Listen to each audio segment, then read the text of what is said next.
Hello বন্ধুরা, তোমরা কেমন আছো? আমি আশা করি তোমরা ভালো আছো। আমিও ভালো আছি।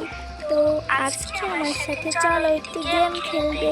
সেটা হচ্ছে এই ঝুড়িটিতে মুরগি সবগুলোকে খুঁজে বের করতে হবে, আর এই খালি বোতলগুলোতে গরুর দুধ নিতে হবে। তো চলো দেখি আমি এগুলো এক মিনিটে করতে পারি না।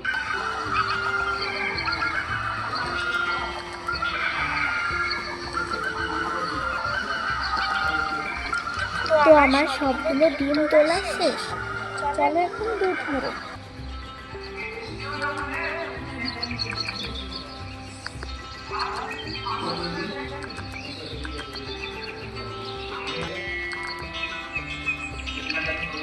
মজা আমি করতে পেরেছি। তোমরা এই ভিডিওতে একটি লাইক দাও, আর যারা সাবস্ক্রাইব করেনি তারা সাবস্ক্রাইব করো, আর যারা সাবস্ক্রাইব করেছে তাদেরকে অসংখ্য ধন্যবাদ।